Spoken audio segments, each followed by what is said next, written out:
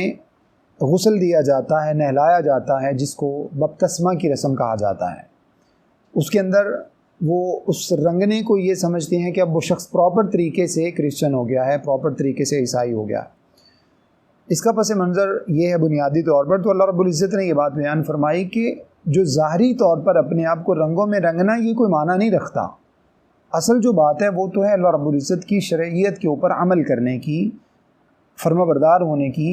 اللہ رب العزت اور اس کے رسول صلی اللہ علیہ وسلم کے احکامات کو ماننے کی۔ تو اس وجہ سے اللہ نے فرمایا کہ اصل جو رنگ ہے وہ اللہ کا رنگ ہے، اور جو اللہ کے رنگ میں اپنے آپ کو رنگ لے، مطلب اللہ کا فرما بردار ہو جائے، تو اس سے بہتر کوئی نہیں ہو سکتا، کیونکہ اللہ کا رنگ سب سے اچھا ہے، یعنی شریعت کی جو پیروی ہے وہ سب سے اچھی ہے۔ تو اس وجہ سے اسی کی عبادت کی جائے اور اسی کے لیے اپنے آپ کو فرما بردار سمجھا جائے۔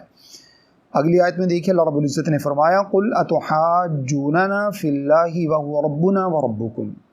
اے نبی صلی اللہ علیہ وسلم آپ ان سے کہہ دیجئے کہ تم ہمارے ساتھ جھگڑا کرتے ہو۔ أَتُحَاجُّونَنَا، اس میں جو حمزہ ہے یہ استفہام کے لیے ہوتا ہے، کویسچن مارک ہوتا ہے، جس کا معنی یہ ہے کہ کیا تم ہمارے ساتھ اللہ کے بارے میں جھگڑا کرتے ہو؟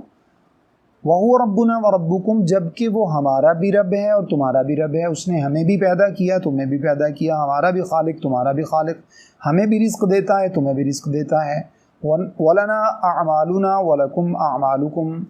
اور ہمارے اعمال ہمارے لیے، تمہارے اعمال تمہارے لیے۔ وَنَحْنُ لَهُ مُخْلِصُونَ، اور ہم تو اللہ ہی کے لیے اپنے آپ کو خالص رکھیں گے، ہم تو اس کی توحید پہ کوئی حرف نہیں آنے دیں گے، ہم تو اسی کی شریعت کو فالو کریں گے، اسی کے مطابق اپنی زندگی کو گزارنے کی کوشش کریں گے۔ مراد اس سے یہ اللہ رب العزت نے فرمایا کہ ان یہود سے کہیے کہ کیا تم ہمارے ساتھ صرف اس وجہ سے جھگڑا کرتے ہو کہ ہم اللہ کے ساتھ کسی اور کو شریک نہیں ٹھہراتے؟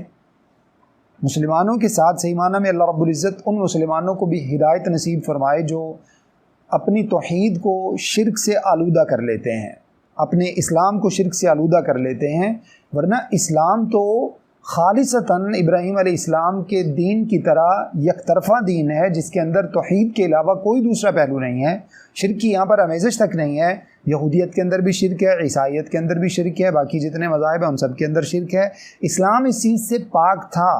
اور صحیح معنی میں مسلمان بھی وہی ہے جو اپنے اسلام کو، اپنے اعمال کو شرک سے پاکیزہ رکھتا ہے۔ اللہ نے فرمایا ان سے کہیے کہ تمہارا ہمارے ساتھ جھگڑے کا بنیادی سبب کیا ہے کہ ہم اللہ کے ساتھ کسی اور کو شریک نہیں ٹھہراتے، اس وجہ سے تم ہمارے ساتھ جھگڑا کرتے ہو، حالانکہ اگر فی الحقیقت تم دیکھو تو اسی اللہ نے تمہیں پیدا کیا ہے، وہی تمہارا رب ہے، وہی ہمارا رب ہے، اسی اللہ رب العزت وہی تمہیں پالنے والا ہے، وہی ہمیں پالنے والا ہے۔ تو پھر لڑائی کا تو کوئی معنی نہیں ہے، بلکہ تمہیں تو ہماری فرما برداری کرنی چاہیے، تمہیں تو اس شریعت کے مطابق عمل پیرا ہونا چاہیے، جو شریعت تمہیں شرک سے روک کر خالص اللہ کی توحید کی طرف لاتی ہے۔ لیکن تم ہو کہ تم جو ہے وہ اس بات کے اوپر ہمارے ساتھ ہی جھگڑا شروع کر دیا ہے۔ اللہ رب العزت نے فرمایا پھر ان سے کہہ دیجئے کہ ہمارے لیے تمہارے اعمال، ہمارے اعمال تمہارے لیے تمہارے اعمال۔ جیسے دوسری جگہ پر اللہ رب العزت نے فرمایا لا تزر وازرۃ وزر اخری، قیامت والے دن کوئی بوجھ اٹھانے والا کسی دوسرے کا بوجھ نہیں اٹھائے گا، مطلب کل قیامت والے دن ہمارے اعمال کے متعلق تم سے باز پرس نہیں ہوگی، ہم تمہیں توحید کی طرف لاتے ہیں، اگر تم آ جاؤ گے تو تمہارا فائدہ ہوگا، اور اگر تم ہمیں توحید سے روکو گے تو نقصان اپنا کرو گے۔ اگر یہاں سے کوئی شخص رک گیا تو وہ تو اپنا نقصان کرے گا ہی، لیکن تم تو مستقل اپنا نقصان کر رہے ہو۔ اور اگر کوئی شخص توحید کے اوپر عمل پیرا ہے تو کم از کم تم جو اس کو دعوت دے رہے ہو کہ تم توحید کو چھوڑ دو، تو فرمایا تم سے اس شخص کے متعلق قیامت والے دن یہ نہیں پوچھا جائے گا کہ اس کو توحید سے تم نے کیوں نہیں روکا، کیونکہ یہ تو اصل دین پر تھا، اور اس شخص سے یہ پوچھا جائے گا یہ کون سے اعمال کر رہا تھا، تم سے یہ پوچھا جائے گا تم کون سے اعمال کر رہے تھے، تم اپنے اپنے اعمال کے جواب دہ ہو، اپنے اپنے اعمال کے ذمہ دار ہو۔ تو ایسی صورت میں اللہ رب العزت نے فرمایا ایک توحید والا شخص اگر ایک کافر کو، ایک گناہ گار کو، ایک مشرک کو اگر اس کے اعمال سے روکے اور اس کو توحید کی طرف لائے، یہ تو امر بالمعروف ہے، یہ تو نیکی کی دعوت ہے۔ لیکن ایک گناہ گار شخص توحید والے کو روکے، اس کی مثال یوں ہی سمجھ لیجئے، اتفاق سے مثال ذہن میں آگے، جیسا کہ آج کل چلن ہے ہمارے معاشرے میں، جیسے پچھلے دنوں پردے کے حوالے سے ہمارے ایک پروونس کے اندر جو ہے وہ باقاعدہ اس کو آرڈیننس کیا گیا، اور اس کے بعد سب سے زیادہ واویلا کرنے والی ہماری قوم ہی کے لوگ ہیں، وہ میڈیا کی صورت میں ہو یا کسی بھی صورت میں، اور ان کو اعتراض کس بات پر ہے؟ جہاں پر اللہ رب العزت کے ایک حکم کی جو ہے وہ نفاذ کی کوشش کی جاتی ہے، اس چیز کے اوپر ان کو اعتراض ہے۔ بذات خود گناہ گار ہیں، اور جو لوگ نیکی کرنا چاہتے ہیں ان کو بھی گناہ میں ملوث کرنا چاہتے ہیں۔ اور منطق کیا ہے اس کے اوپر جیسے ابھی شاید کل یا پرسوں کی بات ہے، وہاں پر کسی یونین کونسل میں اس کی سطح پر عبایا تقسیم کیے گئے ہیں کسی اسکول میں، جو کہ بہت اچھی روایت ہے۔ اس چیز کو ہمیں صرف قومی سطح پر نہیں دیکھنا چاہیے، صرف ہمیں اپنی جو ہے وہ ملک و ملت کی سطح پر نہیں دیکھنا چاہیے، بلکہ ہمیں اس چیز کو دینی اعتبار سے دیکھ کر اس کو اپریشیٹ کرنا چاہیے، ان چیزوں کو فروغ دینا چاہیے۔ یہ اللہ اور اس کے رسول صلی اللہ علیہ وسلم کے احکامات ہیں، ان کو اس سینس میں دیکھنا چاہیے، اس تناظر میں دیکھنا چاہیے۔ لیکن اعتراضات کرنے والے جیسا کہ مختلف قسم کی تنظیمیں، NGOs اور یہ سب لوگ، ان سب کا اعتراض کیا ہے کہ جناب آپ کسی کو پابند نہیں کر سکتے کہ وہ برقع پہنے یا نہ پہنے۔ شریعت نے تو پابند کیا ہے، شریعت نے تو یہ حکم دیا، اللہ رب العزت نے تو پابند کیا ہے۔ تو ایک مسلمان کی ذمہ داری ہے کہ وہ باقی مسلمانوں کو جو گناہ کی طرف ملوث ہیں، گناہ کی طرف مائل ہیں، ان کو اس گناہ سے ہٹنے میں ان کو مدد دے، ان کی اصلاح کی کوشش کرے۔ یہ تو شریعت کا حکم ہے۔ چہ جائے کہ تم اپنا قبلہ بدلو اور تم اپنے آپ کو اللہ اور اس کے رسول صلی اللہ علیہ وسلم کا فرما بردار بناؤ، الٹا تم فرما برداری کرنے والوں پر اعتراض کر رہے ہو۔ یہ اسی طرح سے یہ جیسے ایک مشرک شخص جو ہے وہ توحید والے کے اوپر اعتراض کرے اور اس کو کہے کہ تم جو ہے نا مجھے کیوں روکتے ہو، تم خود بھی اس طرف آؤ۔ تو یہ اللہ رب العزت نے ارشاد فرمایا، ان سے کہیے وَنَحْنُ لَهُ مُخْلِصُونَ۔ یاد رکھو کہ مسلمان کا یہ شیوا ہے کہ مسلمان تو خالص اللہ رب العزت ہی کے دین کے اوپر عمل پیرا ہوتا ہے، اللہ ہی کے لیے دین کو خالص کرتا ہے، اور یہ دین کی بنیاد ہے کہ دین کو خالص اللہ رب العزت ہی کے لیے سمجھا جائے اور اسی کی توحید کے مطابق عمل پیرا ہوا جائے، اور جو شریعت میں احکام اللہ رب العزت نے دیے ہیں انہی کے مطابق اپنے آپ کو جو ہے وہ فرما بردار بنایا جائے، اور اس میں کسی دوسری چیز کی آمیزش نہ کی جائے۔ مطلب یہ کہ ایک طرف انسان اللہ تعالیٰ کا فرما بردار بھی اور دوسری طرف گناہوں کے اندر بھی ملوث ہو، دوسری طرف جو ہے وہ کسی اور بھی تہذیب کا دل دادا ہو، یہ چیز اللہ رب العزت کو کسی صورت میں پسند نہیں ہے۔ بلکہ اللہ کو کیا پسند ہے کہ ایک شخص اگر دین کے اوپر ہو تو وہ دین پر ہی رہے، اس کو دین ہی کے اندر رہنا چاہیے، پھر وہ دوسری تہذیب کو بھی جو ہے وہ اپنانے کی کوشش کرے، آدھا اس کے مطابق چلے آدھا اس کے مطابق چلے، تو یہ دوہرا چلن جو ہے وہ اللہ رب العزت کو پسند نہیں ہے۔ نحن لہ مخلصون کا یہی معنی کہ اپنے آپ کو خالص اللہ رب العزت کے لیے کیا جائے اور اس کی بھیجی ہوئی شریعت کے مطابق عمل پیرا ہونے کی کوشش کی جائے۔ اس وجہ سے اللہ رب العزت نے فرمایا کہ ان یہود سے کہیے کہ تم اللہ کے بارے میں ہمارے ساتھ جھگڑا نہ کرو، بلکہ تم بذات خود بھی تمہیں بھی اللہ نے یہی حکم دیا تھا، تم اپنے ان گناہوں کو چھوڑ کر تم بھی اسی شریعت کی طرف آنے کی کوشش کرو۔ اگلی آیت دیکھیے، آیت نمبر 140، اللہ تعالیٰ نے ارشاد فرمایا ام تقولون ان ابراہیم و اسماعیل، یا تم یہ کہتے ہو، ام کا معنی ہوتا ہے یا تم یہ کہتے ہو کہ بے شک ابراہیم علیہ السلام اور اسماعیل علیہ السلام اور اسحاق علیہ السلام اور یعقوب علیہ السلام والاسباط اور ان کی اولادیں، یعنی دیگر انبیاء علیہم صلوات اللہ وسلم، یہ بہت کبار جو جلیل القدر پیغمبر تھے ان کا اللہ رب العزت نے ذکر فرمایا، اور اس کے ضمن میں اللہ تعالیٰ نے ان کی اولادوں کا ذکر فرمایا۔ فرمایا تم یہ کہتے ہو کہ کانوا ھودا او نصارا، وہ انبیاء یا تو یہودی تھے یا پھر عیسائی تھے، تم اس بات کا دعویٰ کرتے ہو۔ اگلی الفاظ میں دیکھیے، اللہ نے فرمایا قل اانتم اعلم ام اللہ، اے نبی صلی اللہ علیہ وسلم آپ ان سے کہیے کیا تم زیادہ جانتے ہو؟ انتم، اس کے اندر بھی پہلا حمزہ وہی استفہام اور کویسچن مارک ہے، کیا تم زیادہ جانتے ہو؟ ام اللہ، ام کا معنی یا پھر اللہ رب العزت زیادہ جانتے ہیں۔ اس کا بنیادی مطلب یہ کہ اللہ رب العزت نے ارشاد فرمایا کہ انبیاء علیہم صلوات اللہ وسلم، جن کا ذکر اللہ تعالیٰ نے یہاں پر فرمایا، اور ان کی اولادیں جس دور میں وہ تھے، یقیناً تم تو اس دور میں نہیں تھے، تم نے تو وہ دور نہیں دیکھا۔ اگر تم نے وہ دور نہیں دیکھا اور اس کے باوجود تم ان کے یہودی اور عیسائی ہونے کا دعویٰ کرتے ہو کہ وہ یہود تھے یا پھر نصارہ تھے، اللہ رب العزت نے ارشاد فرمایا نبی صلی اللہ علیہ وسلم آپ ان سے پوچھیے کہ تم زیادہ اس بات کو جانتے ہو یا اللہ زیادہ جانتے ہیں؟ یقیناً اللہ ہی جانتے ہیں، اور یہ ہم پیچھے پڑھ چکے ہیں تفصیل کے ساتھ پچھلے سبق میں، جس میں اللہ رب العزت نے ارشاد فرمایا کہ وہ تمام کے تمام انبیاء کیا تھے؟ مسلمون، وہ سارے کے سارے فرما بردار تھے، اللہ رب العزت کے دین حنیف پر تھے، وہ یہود اور نصارہ نہیں تھے۔ تو اللہ تعالیٰ نے ارشاد فرمایا ان سے کہیے کہ تم اس بات کو زیادہ جانتے ہو یا اللہ رب العزت زیادہ جانتا ہے؟ یقیناً اللہ ہی جانتے ہیں، اور تم جاننے کے باوجود تم اللہ رب العزت کے اوپر جھوٹ باندھ رہے ہو، تم اس بات کے اوپر جھوٹ باندھ رہے ہو کہ انبیاء جو تھے علیہم صلوات اللہ وسلم وہ یا تو یہودی تھے یا عیسائی تھے۔ اس کے بعد اللہ نے فرمایا وَمَنْ أَظْلَمُ مِمَّنْ كَتَمَ شَهَادَةً عِنْدَهُ مِنَ اللَّهِ، اور اس شخص سے زیادہ ظالم کون ہو سکتا ہے جو اللہ رب العزت کے پاس گواہی کو چھپانے کی کوشش کرے؟ اس سے زیادہ ظالم کون ہو سکتا ہے؟ یعنی تم اس بات کو جانتے بھی ہو کہ انبیاء علیہم صلوات وسلام وہ یہود یا عیسائی نہیں تھے، یہود و نصارہ نہیں تھے، بلکہ وہ خالص مسلمان تھے، اس سب کے باوجود تم ان کے بارے میں جو غلط بیانی کرتے ہو، تو پھر تم سے زیادہ ظالم کون ہو سکتا ہے؟ جس چیز کو تم اپنی کتابوں میں پڑھ بھی چکے ہو کہ وہ یہود و نصارہ نہیں تھے، پھر اس کے باوجود تم اس چیز کو چھپانے کی کوشش کرتے ہو، تو پھر یاد رکھو تم سے بڑا کوئی ظالم نہیں ہے۔ وَمَا اللَّهُ بِغَافِلٍ عَمَّا تَعْمَلُونَ، اور اللہ رب العزت تمہارے کسی بھی عمل سے بے خبر نہیں ہے، تم جو کچھ بھی گل کھلاتے ہو سب اللہ رب العزت کو معلوم ہے، اللہ رب العزت کے پاس سب محفوظ ہے، اور قیامت والے دن اللہ اس کے مطابق تمہارے ساتھ معاملات فرمائیں گے۔ اس کے بعد اگلی آیت ارشاد فرمایا، آیت نمبر 141، تِلْکَ أُمَّةٌ قَدْ خَلَتْ، یہ آیت ہم اس سے پہلے بھی پڑھ چکے ہیں، دوبارہ پھر اللہ رب العزت نے تاکید کے طور پر ذکر فرمائی ہے، جس سے ہمیں یہ بات سمجھ میں آ جانی چاہیے کہ پہلے گزرے ہوئے انبیاء ہوں علیہم صلوات اللہ وسلام، یہ جتنے بھی نیک بزرگ و برتر لوگ ہوں، بزرگ ہستیاں ہوں، ان سب کے اعمال ہمیں فائدہ نہیں پہنچا سکتے۔ تلک امت قد خلت، اللہ نے فرمایا یہ ایک امت تھی جو یقیناً گزر چکی، لہا ما کسبت ولکم ما کسبتم، ان کے لیے وہ جو انہوں نے کمایا اور تمہارے لیے وہ جو تم نے کمایا۔ وہی جو بات ہم نے پہلے پڑھی ہے، لا تزر وازرۃ وزر اخری، کوئی بوجھ اٹھانے والا کسی دوسرے کا بوجھ نہیں اٹھائے گا، نہ ان سے تمہارے بارے میں باز پرس کی جائے گی، نہ تم سے ان کے بارے میں باز پرس کی جائے گی۔ ان کے اعمال قیامت والے دن ان کے مطابق اللہ رب العزت ان کے ساتھ معاملہ فرمائیں گے، تمہارے اعمال کے مطابق تمہارے ساتھ اللہ معاملہ فرمائیں گے، تو تم ان کے اعمال پہ تکیہ کر کے اپنے آپ کو عمل سے کیوں فارغ کر رکھا ہے؟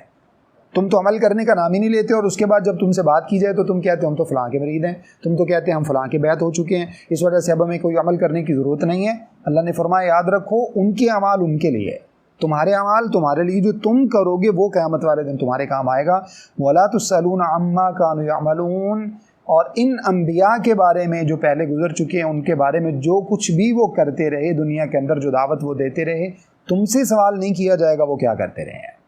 تم سے تمہاری ذات کے متعلق پوچھا جائے گا، تم اپنی ذات کے قیامت والے دن ذمہ دار ہو، جس کا معنی یہ نہیں ہے کہ توحید جو ہے وہ امر بالمعروف اور نہی عن المنکر چھوڑ دیا جائے، بلکہ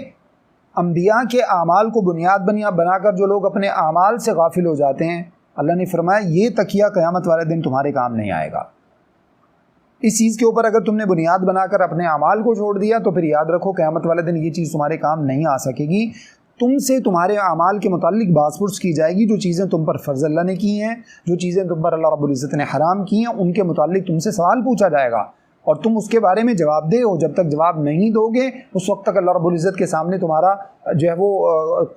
آگے سلسلہ تمہارا مکمل نہیں ہوگا، اور جنت اور جہنم کا فیصلہ تمہارے اعمال کی بنیاد پر ہوگا۔ اگر تم نے غلط اعمال کیے ہوں گے اور اس کے بعد پھر بھی تم یہی سمجھو گے کہ نہیں ہماری تو نسبت بڑی اچھی ہے، تو اس سے پہلے ہم حدیث پڑھ چکے ہیں جس میں نبی صلی اللہ علیہ وسلم نے ارشاد فرمایا، من بطأ به عمله لم يسرع به نسبه، كما قال علیہ الصلوۃ والسلام، جس شخص کو اس کے عمل نے پیچھے چھوڑ دیا، اس کی نسبت، اس کی بیعت، اس کا کسی کا مرید ہونا، اس کا کسی کے ساتھ جڑ جانا، یہ سب چیزیں اس کو قیامت والے دن فائدہ نہیں پہنچا سکیں گی۔ اس کے بعد اگلا پارہ اللہ رب العزت نے فرمایا،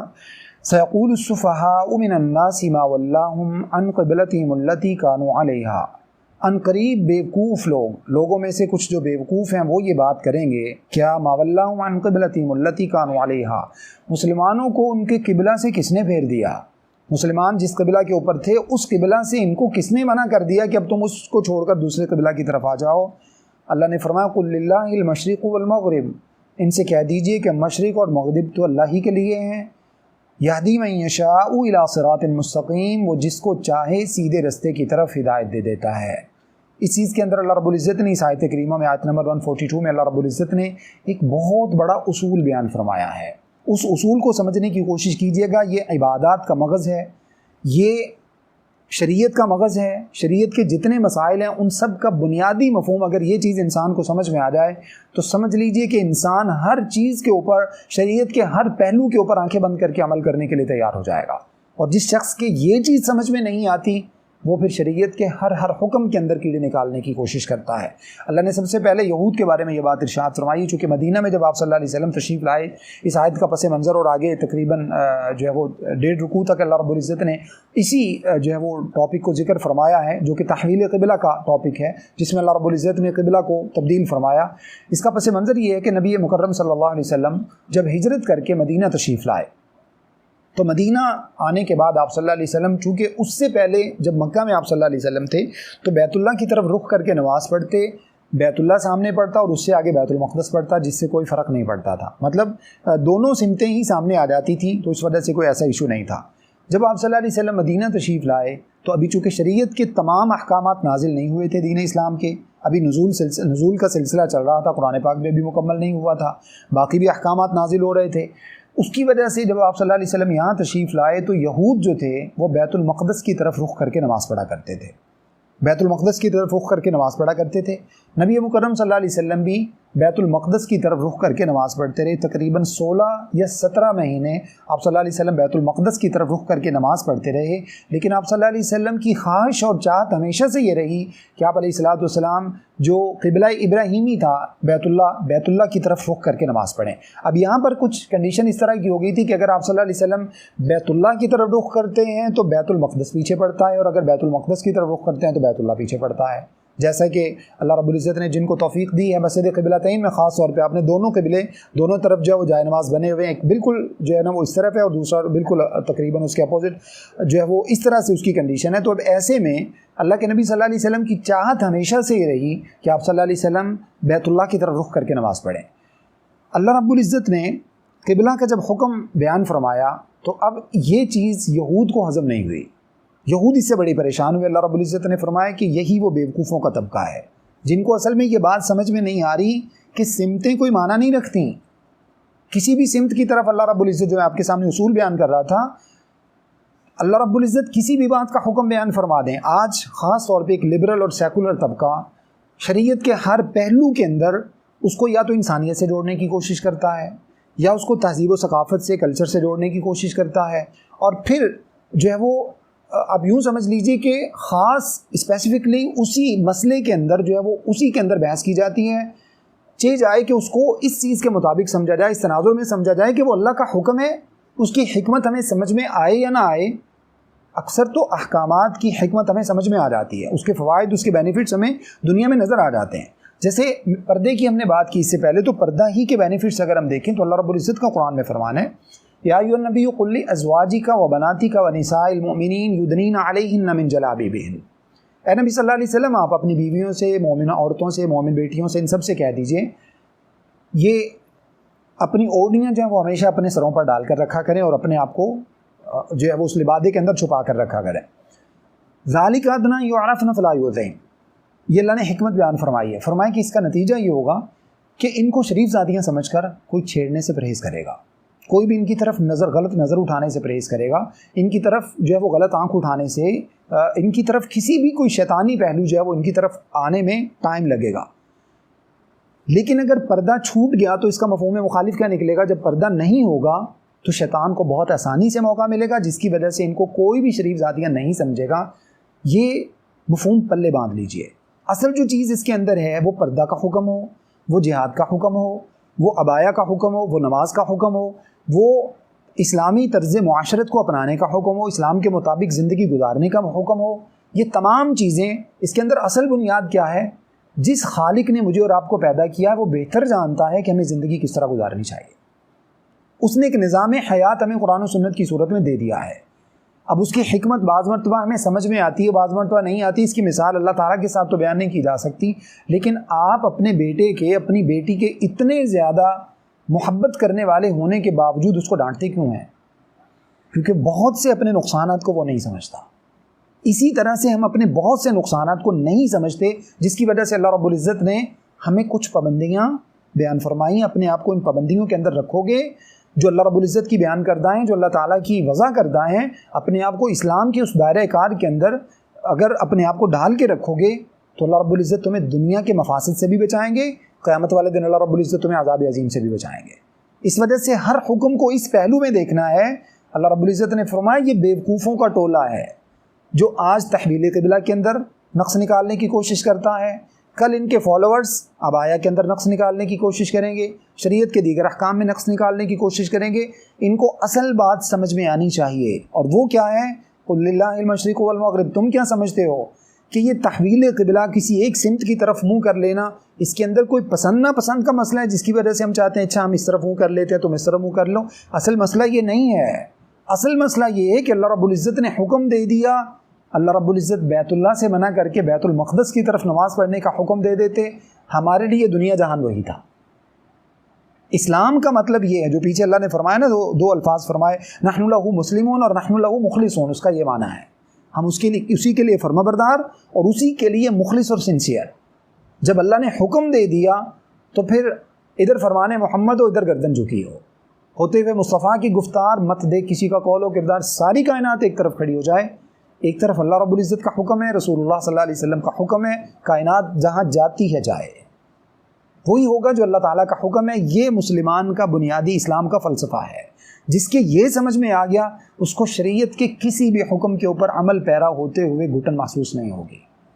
کسی بھی حکم پر عمل کرتے ہوئے بجا لاتے ہوئے اس کو ذرے کے برابر دل کے اندر کوئی ڈاؤٹ پیدا نہیں ہوگا، کوئی شک و شبہ جو ہے وہ اس کے دل کے اندر پیدا نہیں ہوگا۔ جب اس کے دل میں یہ چیز راسخ ہو جائے کہ جو اللہ کا حکم ہے وہ کچھ بھی ہو جائے مجھے اس کو فالو کرنا ہے، اور پھر اس کو دنیا کے اندر اس کے جو محاسن ہیں، دنیا کے اندر جو اس کے فوائد اور بینیفٹس ہیں وہ بھی اس کو ملنا شروع ہو جاتے ہیں، آخرت کے اندر بھی یقینی طور پر اللہ رب العزت کے اس شخص کا حصہ محفوظ ہے۔ تو اللہ نے فرمایا ان کو بتائیے اصل جو بات ہے وہ یہ کہ للہ المشرق والمغرب، مشرق و مغرب تو اللہ کے لیے ہیں، وہ جس طرف حکم دے گا وہ جہاں کہے گا، جہاں اس کا فرمان ہوگا ہم وہیں پر کھڑے ہو جائیں گے، جہاں اس کا فرمان ہوگا وہاں پر ہم چل پڑیں گے۔ یہدی من یشاء الی صراط مستقیم، اصل بات تو یہ ہے کہ وہ اللہ جس کو چاہتے ہیں صراط مستقیم اور سیدھے راستے کی طرف ہدایت دے دیتے ہیں، جو تمہارے حصے میں نہیں آ سکی ہے، یہود کے حصے میں نہیں آ سکی ہے، نصارہ کے حصے میں نہیں آ سکی ہے، مسلمانوں کے حصے میں آئی ہے۔ اللہ رب العزت اس میراث کو مسلمانوں کو سنبھالنے کی توفیق عطا فرمائے، اس کو سمجھنے کی توفیق عطا فرمائے۔ یہ بہت بڑی میراث ہے جو اللہ رب العزت نے اس امت کو عطا فرمائی ہے۔ اگلی آیت کے اندر اللہ رب العزت نے اس کا بطور خاص تذکرہ بھی فرمایا، اگلی آیت دیکھیے، وَكَذَلِكَ جَعَلْنَاكُمْ أُمَّةً وَسَطًا، ارشاد فرمایا اے لوگو ہم نے تمہیں امت عادل بنایا ہے، عدل و انصاف کرنے والی امت بنایا ہے۔ کیوں؟ لِتَكُونُوا شُهَدَاءَ عَلَى النَّاسِ، تاکہ تم لوگوں پر گواہ ہو جاؤ، وَيَكُونَ الرَّسُولُ عَلَيْكُمْ شَهِيدًا، اور رسول علیہ الصلاۃ والسلام وہ تم پر گواہ ہو جائیں۔ وَمَا جَعَلْنَا الْقِبْلَةَ الَّتِي كُنْتَ عَلَيْهَا، پہلے اس مفہوم کو سمجھ لیجیے جو اللہ رب العزت نے یہاں پر ذکر فرمایا۔ ارشاد فرمایا کہ لوگوں ہم نے تمہیں امت وسط بنایا ہے۔ امت وسط کا بنیادی معنی ہے ایسی امت جو دوسرے لوگوں کے لیے گواہ بن جائے، عادل امت بن جائے۔ گواہی دینے والا ہمیشہ عدل و انصاف کو سامنے رکھتا ہے اور اس کو رکھنا چاہیے، جیسا کہ 5ویں پارے میں اللہ نے بڑی تفصیل سے اس چیز کو ذکر کیا ہے۔ فرمایا کہ کونوا قوامین للہ شہداء بالقسط، اللہ تعالیٰ کے لیے اللہ کی خاطر انصاف کو قائم کرنے والے بن جاؤ۔ 5ویں پارے میں جو اللہ نے فرمایا، یہ 6 پارے کی آیت ہے، 5ویں پارے میں اللہ نے فرمایا وَلَوْ عَلَىٰ أَنفُسِكُمْ وَبِالْوَالِدَيْنِ وَالْأَقْرَبِينَ، اگرچہ اس گواہی کی زد تمہارے اوپر پڑتی ہو، مطلب گواہی کی وجہ سے تمہارا جرم ثابت ہو جائے، یا اس کی زد تمہارے پیرنٹس کے اوپر پڑتی ہو یا تمہارے رشتہ داروں کے اوپر پڑتی ہو، کوئی بھی اس کا شکار ہوتا ہو، گواہی اللہ کو سامنے رکھ کر دینی ہے، گواہی اللہ کے لیے دینی ہے، گواہی کسی کی طرفداری اور جانبداری کرتے ہوئے نہیں دینا۔ تو یہاں پر بھی اللہ رب العزت نے فرمایا اس امت کو اللہ رب العزت نے دوسری امتوں کے لیے گواہ بنا دیا ہے، جیسا کہ دیگر آیات کے اندر بھی اسی طرح کا مفہوم موجود ہے۔ قیامت والے دن یہ ہوگا کہ جب انبیاء علیہم صلوات اللہ وسلم اپنی قوموں کے حوالے سے ذکر فرمائیں گے، جب ان سے پوچھا جائے گا پیغام پہنچانے کے متعلق، تو وہ بتائیں گے کہ ہم نے اپنی قوموں تک، اپنی امتوں تک پیغام پہنچا دیا تھا۔ اللہ رب العزت ان سے پوچھیں گے تمہارے پاس کوئی گواہ موجود ہیں؟ تو وہ انبیاء علیہم صلوات اللہ وسلم امت محمد صلی اللہ علیہ وسلم کے لوگوں کو گواہ کے طور پر پیش کریں گے، اے اللہ رب العزت یہ امت اس بات کی گواہ ہے کہ ہم نے تیرا پیغام پہنچا دیا تھا۔ اندازہ لگائیے کتنا بڑا شرف ہے جو اللہ رب العزت نے مجھے اور آپ کو دیا ہے، اور یہ شرف کس طرح سے؟ یہ قرآن مجید رسول اللہ صلی اللہ علیہ وسلم پر اللہ رب العزت نے نازل فرمایا، اس کے اندر اللہ رب العزت نے قوموں کے احوال ذکر فرمائے۔ جیسے مجھے اور آپ کو اپنے انسان ہونے پر یقین ہے، جیسے اس وقت ہمیں دن کے ہونے پر، سورج کے نکلے ہونے پر یقین ہے، اسی طرح سے ہمیں اس سے کہیں زیادہ اس بات پر یقین ہے، اور یہ یقین ہونا چاہیے جو کہ ہمارے ایمان کا حصہ ہے، کہ موسیٰ علیہ السلام نے اللہ کے تمام احکامات اپنی قوم تک پہنچائے، عیسیٰ علیہ السلام نے اپنی قوم تک اپنے تمام احکامات پہنچائے، سلیمان علیہ السلام نے پہنچائے، شعیب علیہ السلام نے، صالح علیہ السلام نے، جتنے بھی انبیاء اللہ رب العزت نے بھیجے انہوں نے من وعن جو کچھ اللہ رب العزت نے ان کو دیا، انہوں نے وہ تمام کے تمام احکام بخوبی، بحسن و خوبی انہوں نے اپنی امتوں اور قوموں تک پہنچائے۔ ہمیں ایسے ہی یقین ہے جیسے ہمیں نبی مکرم صلی اللہ علیہ وسلم کے آخری نبی ہونے پر یقین ہے، جیسے ان کے اوپر ہمارا ایمان ہے، اسی طرح سے ان انبیاء کے اپنی قوموں تک پیغام پہنچانے پر بھی ہمیں اسی طرح کا ہمارا کامل ایمان ہے۔ یہ چیز قرآن مجید میں پڑھنے کی وجہ سے اللہ رب العزت ہمیں گواہ کے طور پر امتوں پر پیش کریں گے،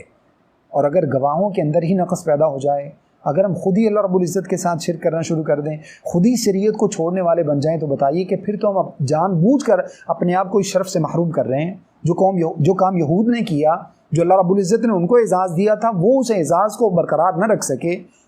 تو اس کے بعد اللہ رب العزت نے اس سے کہیں بڑا اعزاز ہمیں عطا فرمایا، اور اگر ہم بھی اسی طرح کا کام کریں گے تو اس کا مطلب یہ کہ ہم اپنے آپ کو جان بوجھ کر اس شرف اور اس مقام سے اپنے آپ کو نیچے گرا رہے ہیں، اپنے آپ کو ذلت اور پستی کا شکار کر رہے ہیں، جو کہ اس وقت تقریباً بحیثیت قوم ہم اپنے آپ کو کر چکے ہیں۔ اس کا بنیادی سبب صرف اور صرف یہ ہے جو اس وقت پوری دنیا کے اندر ہم ذلت اور رسوائی کا سامنا کر رہے ہیں، یہ اگرچہ وقتی ہے لیکن قرآن و حدیث کو چھوڑنے کا نتیجہ ہے، اسلام سے پیچھے ہٹنے کا نتیجہ ہے۔ اگر آج ہم پھر اسلام کے اوپر آ جائیں، آگ پھر سے کر سکتی ہے اندازے گلستان پیدا۔ اگر آج بھی ہو جائے ابراہیم کا امام پیدا علیہ صلوات اللہ وسلام، آگ پھر سے کر سکتی ہے اندازے گلستان پیدا۔ آج بھی معجزات کا ظہور ہونا شروع ہو جائے، کرامتیں آج بھی ظاہر ہونا شروع ہو جائیں، اللہ کے احکامات، اللہ رب العزت اپنی قدرت کے جو مناظر ہیں وہ ہمیں آج پھر سے دکھانا شروع کر دیں، وہی سلسلے دوبارہ پھر سے ہو جائیں جو صحابہ کے دور میں ہوتے تھے، اگر ہم ان جیسے مومن بن جائیں، اللہ رب العزت ہمیں توفیق عطا فرمائے، تو یہ اللہ تعالیٰ کی طرف سے بہت بڑا شرف ہے جس سے ہم اپنے آپ کو محروم کر رہے ہیں۔ اللہ نے فرمایا ہم تمہیں امتوں کے اوپر گواہ کے طور پر پیش کریں گے، اور اس کے بعد اس امت کے بارے میں محمد صلی اللہ علیہ وسلم گواہی پیش کریں گے۔ اگلے الفاظ میں فرمایا وَمَا جَعَلْنَا الْقِبْلَةَ الَّتِي كُنْتَ عَلَيْهَا إِلَّا لِنَعْلَمَ مَن يَتَّبِعُ الرَّسُولَ مِمَّن يَنقَلِبُ عَلَىٰ عَقِبَيْهِ۔ ترجمہ دیکھ لیجئے، اور اللہ رب العزت فرماتے ہیں ہم نے جو تحویل قبلہ کا حکم بیان فرمایا، جو پہلے ہم نے قبلہ بنایا تھا جس کے اوپر آپ پہلے تھے، یعنی بیت المقدس کی طرف جو آپ رخ کر کے نماز پڑھتے رہے، وہاں اس قبلہ کے اندر، اور اس کے بعد پھر ہم نے جو تحویل قبلہ کا حکم دے دیا ان دونوں باتوں کے اندر، دونوں باتوں کے اندر اس کی جو حکمت ہے، جو اس کے اندر ریزن ہے جس کی وجہ سے اللہ رب العزت فرماتے ہیں ہم نے پہلے اس قبلہ کو تمہارے لیے بطور قبلہ کے جو متعین فرمایا بیت المقدس کو، پھر اس کے بعد ہم نے تحویل قبلہ کا حکم دیا اور تمہیں بیت اللہ کی طرف رخ کر کے نماز پڑھنے کا حکم دیا۔ اس سے اصل میں ہمارا مقصد کیا تھا؟ اللہ نے وہ ذکر فرمایا ان الفاظ کے اندر، إِلَّا لِنَعْلَمَ مَن يَتَّبِعُ الرَّسُولَ مِمَّن يَنقَلِبُ عَلَىٰ عَقِبَيْهِ۔ ہم تو یہ دیکھنا چاہتے تھے کہ رسول صلی اللہ علیہ وسلم کی اتباع کون کرتا ہے اور اپنی ایڑیوں کے بل پھر کون جاتا ہے، اسلام کو چھوڑ کون دیتا ہے۔ اب دیکھیے، اگر تھوڑا سا آپ ڈیپلی اس چیز کو دیکھیں، گہرائی سے اگر آپ اس کو جانچنے کی کوشش کریں، آج حکم آتا ہے کہ بیت المقدس کی طرف رخ کر کے نماز پڑھیے، 16 سے 17 مہینے آپ بیت المقدس کی طرف رخ کر کے نماز پڑھتے ہیں، اور 17 مہینے کے بعد یا 16 مہینے کے بعد یہ حکم آ جاتا ہے کہ اب اپنا رخ بیت اللہ کی طرف کر لیجئے، جیسے اگلے الفاظ کے اندر بھی موجود ہے، اس سے پہلے بھی ایک آیت ہم اسی سے متعلق پڑھ چکے ہیں۔ آپ کیا سمجھتے ہیں کہ یہ بات آسان ہے؟ اپنے آپ کو انسان، بے شک نبی علیہ الصلوۃ والسلام کی نبوت کو مان لیا، لیکن نبوت کو ماننے کے باوجود آج انہوں نے کہا کہ یوں کر لو اور کل انہوں نے کہا کہ یوں کر لو، یہ انسان کی فطرت ہی نہیں ہے۔ جھٹ سے انسان فوراً اپنے آپ کو نکالتا ہے، اچھا یہ کون سا دین ہے بھائی، کل تک تو یہ تھا اور آج یہ ہو گیا۔ یہی تو اصل میں امتحان ہے۔ پہلی آیت کے اندر اللہ نے یہی تو اصول ذکر فرمایا تھا، یہی تو ہم جانچنا چاہتے ہیں، ہم دیکھنا چاہتے ہیں کہ تمہیں اللہ رب العزت کا حکم زیادہ محبوب ہے یا تمہیں اپنی فطرت کی آواز، یا تمہیں اپنی جو عقل کی آواز ہے، تمہیں جو اپنی لاجک ہے، تمہیں اس کی آواز زیادہ محبوب ہے، تم اس کے مطابق چلنا چاہتے ہو، عقل کے گھوڑے دوڑانا چاہتے ہو۔ جو عقل کے گھوڑے دوڑائے گا وہ اسی طرح جگہ جگہ پہ گمراہ ہو جائے گا، اور جو عقل کے گھوڑے نہیں دوڑائے گا بلکہ شریعت کے احکام کو سمجھے گا۔ اس کا ہرگز یہ مطلب نہیں ہے کہ شریعت کے احکامات پر عمل پیرا ہوتے ہوئے اپنے شعور کو استعمال نہ کیا جائے، اپنے عقل کو استعمال نہ کیا جائے، یہ تو دین ہی دین فطرت ہے، اس کے اندر تو کوئی ایسا حکم ہی نہیں ہے جو انسان کی عقل میں سمجھ میں نہ آنے والا ہو۔ لیکن اس کا مطلب یہ ہے کہ اپنی وہ عقل جس کی طرف انسان کی شیطان رہنمائی کرتا ہے اس کی طرف نہ جایا جائے، بلکہ اللہ کی دی ہوئی عقل سلیم کے مطابق دین کے احکامات کو سمجھنے کی کوشش کی جائے۔ جس کے یہ اصول سمجھ میں آ گیا اس کے لیے پھر شریعت کا ہر حکم سمجھ میں آ جائے گا۔ اللہ نے فرمایا ہم تو اصل میں جانچنا ہی چاہتے تھے، دیکھنا ہی چاہتے تھے کہ پہلے 17 مہینے اس طرف رخ کر کے کون نماز پڑھتے ہیں، اور پھر اس کے بعد اس طرف رخ کر کے کون نماز پڑھتے ہیں، نبی صلی اللہ علیہ وسلم کے حقیقی وفادار کون ہیں۔ منافقین نے تو شور و غل کر دیا، جیسا کہ اللہ نے فرمایا نا، یہود نے تو اعتراض کیا ہی کیا، ساتھ منافقین نے بھی اعتراض کیا۔ جو لوگ ظاہری طور پر اپنے آپ کو مسلمان باور کرواتے تھے، اندر سے مسلمان نہیں تھے، انہوں نے بھی اعتراضات کی بچھاڑ کر دی، یہ کون سا دین ہے، کل اس طرف رخ کر کے نماز پڑھتے رہے، آج اس طرف رخ کر کے نماز پڑھنے کا حکم دے دیا گیا ہے۔ اللہ نے فرمایا یہی تو ہم جانچنا چاہتے تھے، ہم یہی تو اس بھٹی سے نکالنا چاہتے تھے، تاکہ سمجھ میں آئے کہ یہاں سے پکے مسلمان کون سے نکلتے ہیں اور منافق کون سے نکلتے ہیں۔ اس کا معنی یہ نہیں کہ اللہ کو پتہ نہیں تھا، اللہ کو تو پتہ ہی تھا، اللہ رب العزت نبی صلی اللہ علیہ وسلم اور صحابہ کے سامنے ان کرداروں کو لانا چاہتے تھے، مسلمانوں کے سامنے ان کرداروں کو لانا چاہتے تھے کہ دیکھو اس طرح کے لوگ بھی تمہارے اندر موجود ہوں گے جو تمہارے منہ پر تمہاری باتیں کریں گے، جب کسی اور کے سامنے جائیں گے تو وہاں جا کر ان کی طرفداری کریں گے، ان کی باتیں کریں گے، وہاں پر ان کو اسلام سے کوئی غرض نہیں ہوگی، اور وہاں جا کر وہ کہیں گے جیسے پہلے پارے کی ابتدا میں ہم نے پڑھا انما نحن مستہزئون، ہم تو مذاق کرنے والے ہیں، ہم تو مذاق کرنے جاتے ہیں، مسلمانوں کو بس تھوڑا سا ہم تو الو بنانے جاتے ہیں، ایسی کوئی بات نہیں، ہم تو تمہارے ہی ساتھ ہیں۔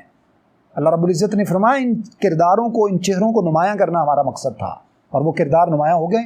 وہ چہرے اللہ رب العزت نے نمایاں کر دیے۔ اس کے بعد اللہ نے فرمایا وَإِن كَانَتْ لَكَبِيرَةً إِلَّا عَلَى الَّذِينَ هَدَى اللَّهُ، اور یاد رکھیے یہ جو عمل ہے بہت گراں ہے، لَكَبِيرَةً، یہ اس سے پہلے ہم نماز کے بارے میں پڑھ چکے ہیں، اللہ رب العزت نے فرمایا کہ نماز کو قائم کرنا، زکوٰۃ کو ادا کرنا یہ بہت بھاری چیز ہے، بہت گراں ہے، مگر ان پر نہیں جو اللہ رب العزت سے ڈرتے ہیں، ان کے لیے تو یہ چیز بہت آسان ہے۔ اسی طرح سے اللہ تعالیٰ کے کسی بھی حکم کو فالو کرنا، کسی بھی حکم کو اس کے اندر عقل کے گھوڑے دوڑائے بغیر جیسے ہی اللہ کا حکم آئے اس کو فوراً سر تسلیم خم کر لینا اور اس کو مان لینا۔ اللہ نے فرمایا کہ یہ چیز صرف اور صرف ان لوگوں کو سمجھ میں آتی ہے جن کو اللہ نے ہدایت کے لیے چن لیا ہے۔ چھوٹی سی مثال چند الفاظ میں بتاتا ہوں، مثال تو واقعہ تو تفصیلی ہے۔ جب اللہ کے رسول صلی اللہ علیہ وسلم واقعہ اسرا جب ہوا، جس کو واقعہ معراج کہا جاتا ہے، معراج سے تشریف لائے تو آپ صلی اللہ علیہ وسلم ابھی ابو بکر رضی اللہ عنہ سے ملاقات نہیں ہوئی تھی۔ آپ صلی اللہ علیہ وسلم نے لوگوں کو بتایا کہ یہ سب کچھ میں نے دیکھا، تفصیلات انشاءاللہ پھر کبھی صحیح۔ کفار کو موقع مل گیا، فوراً بھاگے ابو بکر صدیق رضی اللہ عنہ کے پاس۔ ابو بکر ایک شخص کہتا ہے میں رات کو یہاں سے نکلا اور راتوں رات میں یہاں سے جو ہے نا وہ بیت المقدس گیا، بیت المقدس سے آسمانوں کی سیر کر کے ممکن ہے؟ عقل تو مانتی نہیں۔ ابو بکر صدیق رضی اللہ نے کہا یہ تو ناممکن ہے، ایسا تو ہو ہی نہیں سکتا۔ کفار نے کہا لو بھی بات بن گئی آج۔ کہنے لگے اچھا تمہارا جو ساتھی ہے نا محمد صلی اللہ علیہ وسلم وہ یہ بات کہتے ہیں۔ آپ نے فرمایا اگر وہ کہتے ہیں نا تو وہ جو کچھ بھی کہتے ہیں وہ اسی طرح سے سچ ہے جیسے ان کی زبان سے نکلا ہے۔ یہی تو وہ وجہ ہے جس کی وجہ سے اللہ نے صدیق کا لقب دیا ہے۔ اللہ نے فرمایا یہ چیز کن کو سمجھ میں آتی ہے؟ کون ہے جن کے لیے یہ چیزیں مشکل نہیں ہوتی؟ الا علی الذین ھدی اللہ، جن کو اللہ ہدایت کے لیے چن لیتے ہیں نا، ان کے لیے پھر شریعت کے احکامات کو سمجھنا، ان کے اوپر ایمان لانا، اس کے اوپر عمل پیرا ہونا۔ میں نے آپ کے سامنے اس سے پہلے شاید کسی کلاس کے اندر ایک پوائنٹ بیان کیا تھا، تقدیر کے حوالے سے آج لوگوں کے اندر بہت سے اختلافات پائے جاتے ہیں، لوگ بہت سے مختلف چیزوں کو جو ہے نا وہ خام میں ڈاؤٹ فل بنا دیتے ہیں تقدیر کے حوالے سے۔ اس کے اندر جو پوائنٹ میں نے آپ کے سامنے ذکر کیا تھا وہی میں آپ کے سامنے دوبارہ دہرانا چاہتا ہوں، وہ اسی سے ریلیٹڈ ہے۔ یعنی اللہ تعالیٰ کی طرف سے احکامات کی حکمت ایک مرتبہ سمجھ میں آ جائے، اللہ کی طرف سے صراط مستقیم مل جائے، ہدایت کے لیے انسان چن لیا جائے، پھر انسان کے سارے ڈاؤٹ ختم ہو جاتے ہیں۔ وہ پوائنٹ یہ تھا کہ صحابہ کرام رضوان علیہم اجمعین اللہ کے حکم پر پہلے اپنے آپ کو پیش کرتے تھے، پھر تقدیر پر یقین رکھتے تھے۔ ہم پہلے تقدیر کے اندر کیڑے نکالتے ہیں، اپنے آپ کو پیش نہیں کرتے، اسی وجہ سے ہوتا وہ ہے جو ہم سوچ رہے ہوتے ہیں۔ کیونکہ تو حدیث میں بھی ہے نا انا عند ظن عبدی، بندہ جو میرے بارے میں سوچے گا اللہ فرماتے ہیں وہی اسی طرح سے کر دیتے ہیں۔ تو اس وجہ سے جو اللہ تعالیٰ کا حکم ہے پہلے اپنے آپ کو اس کے لیے، اس کی فرما برداری کے لیے اپنے آپ کو پیش کیا جائے، یعنی اس کے اوپر عمل پیرا ہوا جائے، پھر تقدیر کو دیکھا جائے، پھر تقدیر اپنے کیا رنگ دکھاتی ہے۔ صحابہ کرام انبیاء علیہم صلوات اللہ وسلامہ اور اس کے بعد جو ہے نا وہ تمام لوگ جنہوں نے ساری دنیا کو اسلام کے زیر نگین کر دیا، وہ پہلے تقدیر پر ایمان لائے، اپنے آپ کو نکالا، گھروں سے نکلے، گھروں سے نکلنے کے بعد پھر ان لوگوں نے اللہ رب العزت کی طرف دیکھا تو اللہ نے ان کے لیے انبار لگا دیے، جو کچھ انہوں نے چاہا اللہ رب العزت نے اسی طرح کے حالات ان کے لیے سازگار کر دیے۔ ہم گھر بیٹھے رہنا چاہتے ہیں، نماز نہیں پڑھنا چاہتے، اللہ کے کسی حکم کو نہیں ماننا چاہتے، شرک نہیں چھوڑنا چاہتے، بدعات سے نہیں نکلنا چاہتے، اور ہم گھر بیٹھے ہی چاہتے ہیں کہ سارا کچھ یہیں پر ہی ہو جائے۔ گھر بیٹھی مثال کے طور پر گھر بیٹھی کشمیر آزاد ہو جائے، گھر بیٹھے ساری دنیا کے اوپر مسلمانوں کی حکمرانی ہو جائے، نہ ہمیں فجر میں نماز کے لیے جانا پڑے، نہ ہمیں باہر نکلنا پڑے، نہ ہمیں عبایا پہننا پڑے، نہ اللہ رسول کی بات ماننا پڑے۔ اس سب کے باوجود ہی عیسیٰ علیہ السلام تشریف لائیں اور آ کر وہی یہود والی سوچ ہے، عیسیٰ علیہ السلام تشریف لائیں، مہدی علیہ السلام تشریف لائیں، اور اس کے بعد جو ہے نا وہ ہمیں پوری دنیا کے اوپر جناب جو ہے وہ ہیرو بنا کے پیش کر دیا جائے۔ ایسا نہیں ہوتا، یہ اللہ تعالیٰ کا اصول ہی نہیں ہے۔ اللہ رب العزت نے تو محمد صلی اللہ علیہ وسلم کو نکلنے کا حکم دیا، انہوں نے تکلیفیں اٹھائی ہیں، تو ہم گھر بیٹھے سارا کچھ کیسے مل سکتا ہے؟ یہ تقدیر کے خلاف ہے۔ جس چیز کو ہم تقدیر سمجھتے ہیں وہ تقدیر نہیں ہے، یہ ہماری ہیلہ سازی ہے، یہ ہماری بہانہ تراشی ہے، ہم بہانے تراشتے ہیں۔ آگے الفاظ دیکھیے، اللہ تعالیٰ نے ارشاد فرمایا وَمَا كَانَ اللَّهُ لِيُضِيعَ إِيمَانَكُمْ، اور یاد رکھو اللہ رب العزت تمہارے ایمان کو ضائع نہیں فرماتے۔ اس کا کچھ پس منظر ہے، ان اللہ بالناس لرؤوف الرحیم، یقیناً اللہ رب العزت لوگوں کے ساتھ بہت رحم فرمانے والے، بہت ہی شفقت فرمانے والے ہیں۔ ان الفاظ کا پس منظر یہ ہے، جب اللہ رب العزت نے تحویل قبلہ کا حکم دیا کہ اب آپ اپنے قبلہ کو بیت اللہ کی طرف اپنا رخ پھیر لیجیے اور اس طرف منہ کر کے نماز پڑھیے، تو صحابہ کرام رضوان اللہ مجمعین کے ذہنوں میں یہ بات آئی کہ وہ لوگ جو پہلے فوت ہو چکے ہیں، صحابہ کرام جنہوں نے تحویل قبلہ کا حکم نہیں پایا، یا اسی طرح سے ہماری وہ نمازیں جو ہم نے بیت المقدس کی طرف رخ کر کے نماز پڑھی ہیں، کہیں ایسا تو نہیں کہ وہ نمازیں ضائع ہو گئیں، یا وہ لوگ جو تحویل قبلہ کا حکم آنے سے پہلے جو لوگ دنیا سے چلے گئے کہیں ان کے اعمال ضائع نہ ہو گئے ہوں۔ یہ انہوں نے اشکالات جب اللہ کے رسول صلی اللہ علیہ وسلم کے سامنے رکھے تو اللہ رب العزت نے آسمانوں سے وحی کی صورت میں جواب دیا، فرمایا وَمَا كَانَ اللَّهُ لِيُضِيعَ ایمانَكُمْ۔ ایک تو یہ بات سمجھی کہ اللہ رب العزت نے یہاں پر نماز کو مکمل ایمان قرار دیا ہے، گویا کہ نماز مکمل ایمان ہے، اگر نماز نہیں ہے تو پھر ایمان کی فکر کیجیے۔ اگر زندگی میں نماز نہیں، کیونکہ اشکال جو پس منظر ہے وہ تو نماز سے متعلق ہے، صحابہ کرام کو تو یہ ڈر تھا کہ کہیں ہماری پہلی نمازیں ضائع نہ ہو گئی ہوں، یا وہ لوگ جو اس سے پہلے فوت ہو چکے ہیں، تحویل قبلہ سے پہلے دنیا سے تشریف لے جا چکے ہیں صحابہ کرام، کہیں ان کے اعمال ضائع نہ ہو گئے، ان کی نمازیں ضائع نہ ہو گئی، کیونکہ انہوں نے تو بیت اللہ کی طرف رخ کر کے نماز نہیں پڑھی مدینہ آنے کے بعد، وہ تو بیت المقدس کی طرف رخ کر کے پڑھتے رہے۔ تو اصل جو اس کے اندر حکمت تھی وہ کیا ہے، جو پہلے ہم 2-3 مرتبہ بیان کر چکے ہیں۔ اصل تو بات ہے اللہ کا حکم ماننا، اس وقت اللہ کا حکم یہی تھا بیت المقدس کی طرف رخ کر کے نماز پڑھنا، اب اللہ تعالیٰ کا حکم ہے بیت اللہ کی طرف رخ کر کے نماز پڑھنا۔ تو اصل جو بات ہے وہ یہ ہے کہ جنہوں نے اس حکمت کو سمجھ لیا، اس کے مطابق اس وقت تک وہ جو کرتے رہے وہ بھی اللہ کی فرما برداری تھی، اور آج جو تم کر رہے ہو یہ بھی اللہ کی فرما برداری ہے۔ تو اللہ کی فرما برداری کرنے کی وجہ سے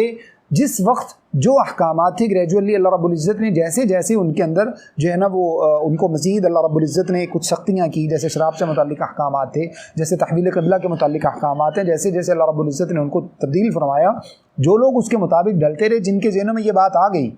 کہ ہدایت اصل کیا ہے، جن کو صراط مستقیم سمجھ میں آ گیا، ان کے لیے پھر چندہ مشکل پیدا نہیں ہوئی، کہیں پر بھی جو بھی حکم آیا انہوں نے سر تسلیم خم کیا۔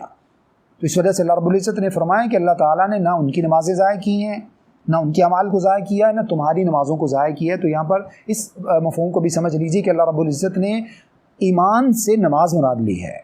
تو اس وجہ سے نماز ایک ایسا بنیادی رکن ہے اسلام کا،